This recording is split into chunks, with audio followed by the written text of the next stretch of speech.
What's happening, everyone? Welcome back to the workshop. I hope you're all keeping well. Now, in this video, I want to do a quick update on the briquette, the sawdust briquette press that I built in a previous video. So I want to show you some modifications that I've made to the process. I've also started to add coffee grounds to the briquette, so I'm going to show you those. I'm going to answer some questions that came up in the previous video. It proved to be a very, very popular video. You guys really seem to like it, so I wanted to do a follow-on video. And like I said, just show you some updates to the process. Show you how I'm making the coffee ground briquettes, little adaptation I made to the form, and then I'll show you these briquettes actually burning in the stove and you guys can see them for yourselves. Now, if you've not watched the first video where I show you how to build this, go back and watch that first before you watch this video. This is an update video. So without further ado, let's jump in. I'll show you the modifications I've made and we'll have to take a look at the coffee grounds and all that good stuff. Let's do it. Okay guys, let's look at the first few mods that I've made. Now, if I sound a little hoarse and if I look a little more pasty-faced than usual in this video, it's just because I have a cold and you'll have to forgive me for that, guys. There's not much I can do. Anyway, we've made some coffee ground briquettes. These are the original, just pure sawdust briquettes. These actually burn really well in the fire, but I'll show you that later. So the first thing I want to show you is just the form. So if you remember in the first video, I made this from a 4-inch pipe with a 20mm insert in there. So I've just added some clips to this. I've split the pipe. I've added some clips that you use for putting on flexible hose. This one I just leave tight so that doesn't get adjusted at all.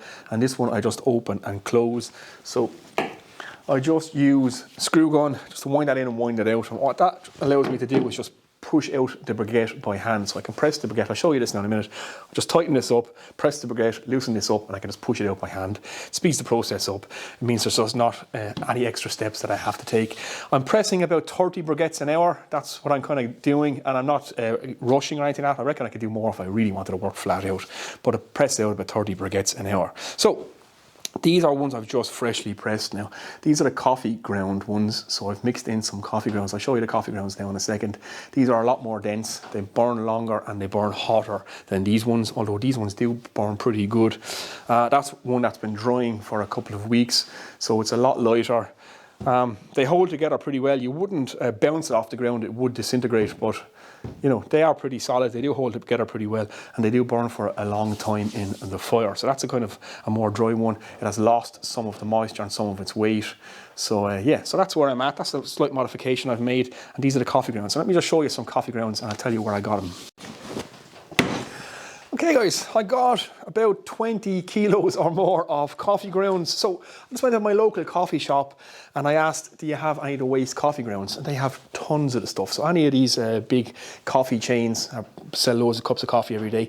They will produce tons of waste coffee and they're happy to give it out. Some of them actually leave it at the counter that you can take it away. It's absolutely fantastic stuff for compost and it's great for making these briquettes. And it's free and they'll give you as much as you want. Just go up and ask them. They'll have it out the back in a bin in bags, and like I said, it's nice, clean. You can use it for compost and use it for briquettes. So I'll give you a quick look inside. So there you go. There's a couple of kilos of just waste coffee grounds, and like I said, fantastic stuff for making compost and fantastic stuff for making briquettes. And what's great about it, it's absolutely free, and most of the coffee places, they are delighted to get rid of it. And it's all nice and clean and in bags. So yeah, there's a resource for you guys if you're looking to make compost or if you're looking to make these briquettes. Your local coffee shop will have tons of this stuff. Okay guys, there's a quick look at the slurry, what it's like now. So I've loads of coffee grounds just mixed in with all the sawdust and the shavings of all the wood. I just mixed that in there. That's been sitting for a few weeks. I reckon I have way too much water in this. I reckon you could just make this so that it's just moist. All you really want is enough to form your briquette and to hold it together. So you need a bit of moisture for that. So I'm actually going to let this dry out and leave it for a bit longer. But I'll press a few briquettes now and I'll show you these coffee briquettes getting made. But that's it, nice and simple. Just get your coffee grounds into that. You can make it mostly coffee grounds if you want. You can add a shredded paper. There's lots of stuff you can add to this. But yeah, there you go. That's the coffee ground slurry. Okay guys, this is my current setup. So I have the press set up on the sawhorses and I've just got a bucket underneath just to catch all that coffee water, which I can add back into the bucket or add to a new mix if I want to make it up. So I'll just keep that and I'll throw sawdust in on top of it. Not let it go to waste. So yeah, nice and simple, and it's a bloody rainy day in Ireland again, surprise surprise, which is a perfectly normal day. So Again, just making the briquettes with the press the way it is now. These are a lot more dense, like I said, with the coffee grounds in it. So you just get the slurry into it. Don't have to fill it up as much, because like I said, it's a lot more dense. These long shavings are a bit of a nuisance. So fine sawdust works a lot better, and small shavings. But yeah, the long shavings can slow you down a bit. So we don't want to fill it all up all the way. I left the piston inside 1 sec. Right, just drop the press in, give it a quick press. Now both of these are tight, like I said, you don't have to adjust the top one. Just going to press it as normal. It's quite messy, so you definitely want to set it up in a place where you can catch most of this coffee water. Smells great, smells fantastic. If you like the smell of coffee, you'll love the smell of these. So that's it, nice and simple. Drain off the water. I just loosen the bottom clip just like that. Pull out the centerpiece, and then I can just push it out by hand like that. So it's nice, quick and simple, and we have our briquette. Okay guys, just one more time, quick close up of the process. Now the bottom one is tight again. Again, you don't ever adjust the top one, that's just to hold and keep the shape. And I'm just going to get the slurry in here. We're not going to fill it up as much as we would if we're using pure sawdust. You can fill it almost right to the top with the pure sawdust because it compresses a lot more than the coffee grounds. About 2/3 of the way up is good using the coffee grounds. So no more than that really, and that is good to go. Okay, when it comes to pressing it out then, I'm just going to drop my press in, the piston, or into the form, whatever you want to call it. Some of that water run off. Just give it a good squeeze, and again, it's amazing the amount of pressure that this can generate, this compound lever press. It's a couple of £1,000 of force, which is really impressive. A couple of squeezes. Again, I'm not rushing, it's taking me time. I just want to loosen off bottom clip, pull out the base, and then we can just push it out by hand, because you can see the split in this now has just widened up nicely. And there is our briquette, and like I said, I can do about 30 of these per hour, so it's getting quite efficient. It's not the final process here, I reckon we could even make it more efficient, but yeah, it's going pretty well from now. Okay guys, there we go, that's my current process, that's how I'm doing it. And like I said, I reckon I can do about 30 briquettes an hour, which is not too bad. It's nice, quick and easy, and it's not a lot of work really. Now, over spring and summertime, again, it's the winter. It's coming into winter time now here in Ireland. It's November. It is practically winter time now, so it's probably the wrong time of year to be making these. If you were making them over the spring and summer, you would have a whole pile of them ready for the winter time, and they would be fully dried out as well. So one of the criticisms, I think, in the last video, a lot of people said that looks like way too much work for what you're getting out of it. Now, I'm not suggesting that this should replace you going out and getting firewood if you have access to firewood. This is only if you have sawdust in your workshop and you're throwing it into a compost heap, or you're getting rid of it somewhere else. You can actually take it and use it as a fuel source, and you can get free coffee grounds to make compost and to make these briquettes as well. So all your raw materials are actually free and are to hand. So that's what makes it efficient. It only takes an hour to whip this together. It's very, very quick, very, very easy. And once you get your process up and running, you can batch 30 of these out an hour, a couple hours on a weekend. You'll have 60 of these made over the spring and the summertime. If you have a lot of sawdust, you could have a whole winter's burning produced for a few hours every weekend if you wanted to put the time in. And if you're cutting timber, you're spending a few hours cutting timber anyway. So if you have the raw materials right beside you in your workshop, why not make it this way? Again, I'm not suggesting that this replaces firewood if you have access to firewood. That's kind of a criticism some people made in the last video. If you can get out with a chainsaw and cut your own firewood, by all means do that. But if you have access to sawdust and coffee grounds and you can make a press, then by all means do that too. So the next thing to do is to show you these burning in the stove and give you guys an idea how well they actually do burn. Okay guys, here we are at the stove. Now, one thing I'm doing as well as I'm bringing in some of the briquettes, I have a grill set up on top of the stove and I'm just drying them out here. So while the fire is actually lighting, it just dries them out that little bit more. And these ones are all pretty much bone dry now. They're very, very light.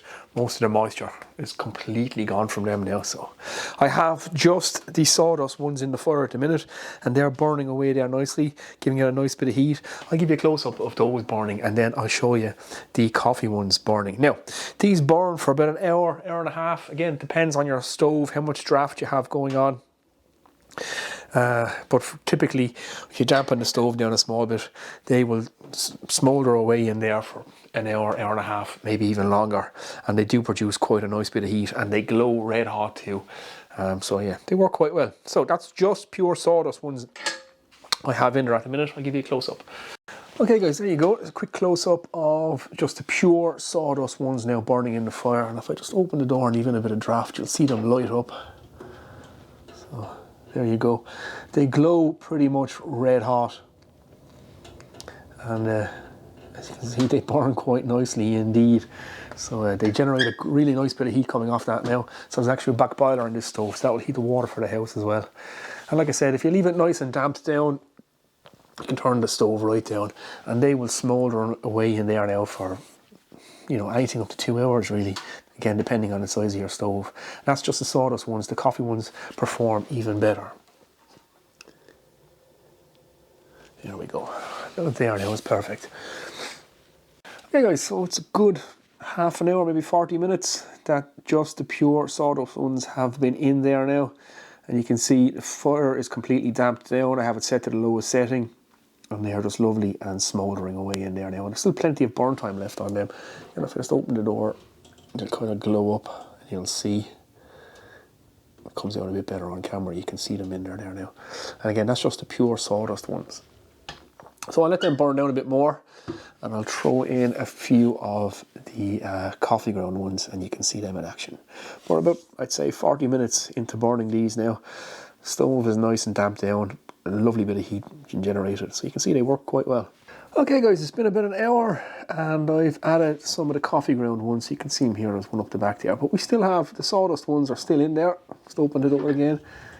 You'll be able to see them. So they're still in the back there. There's one there. There's a couple up the back there. There's another one there. So they are still burning away after an hour. But just for the sake of the video, I just wanted you guys to see the coffee ground ones burning. Now, these ones will last a lot longer and they do burn a lot hotter too. So I can dampen the fire down even more. They'll take a while to burn. Now, one question you guys asked me in the last video was, what do they smell like? Well, when they're drying out, they smell lovely. They smell of coffee. But when they're burning, they actually do not have a strong smell at all. A little bit of a coffee smell, but it's not as strong as you would think. But yeah, I can just leave them in there now like that.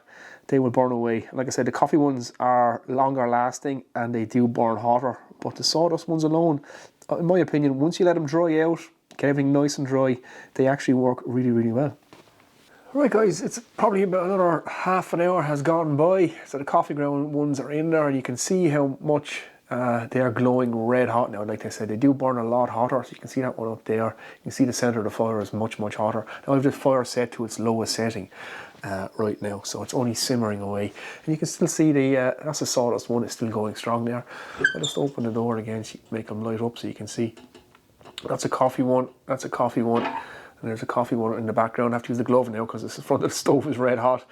But you can see these ones, they're a lot more dense and they glow red, red hot.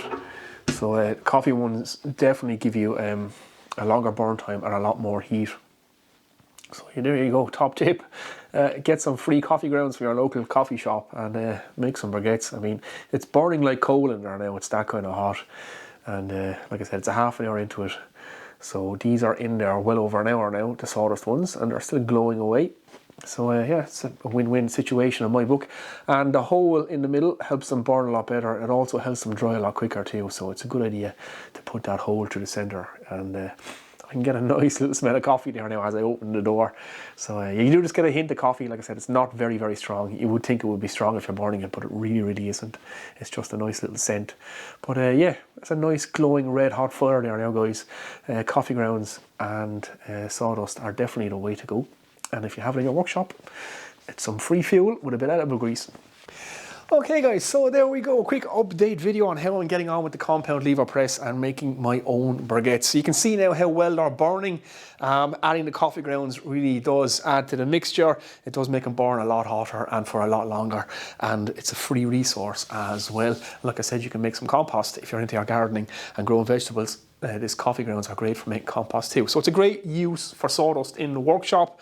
Burns really well in the fire. Stove is lovely hot, and I have a full tank of hot water now with what I've just burnt in there. So I'm going to get making these over the spring and the summer next year, so I'll have them for the winter. I'm going to build a drying rack to dry these all out on. That will be covered, and I can just fill it up as I'm emptying my dust extractor and stuff. I'll just do batches of this stuff.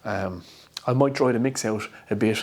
I will try and streamline the process even further, but it's working quite well now, and like I said, it's quite easy. Just a couple of clips just to loosen this collar or the form, and it's easy, push the briquette out. So that's it guys, I'm going to get out of here now. Give the video a thumbs up if you liked it. Comments, questions below. If you interact with the video, it helps me out a lot. It helps me out with the YouTube algorithm, so don't forget, give the video a thumbs up. Leave a comment in the comment section. Any questions you have, leave them down there as well. I try to get back to everybody if I can. So that's it guys, until the next one. I'm going to go put the feet up now because I'm not feeling the best with this cold, and I'm going to sit by the fire, and maybe a hot whiskey might bring me back around. So until the next one guys, you guys mind yourselves, take it easy.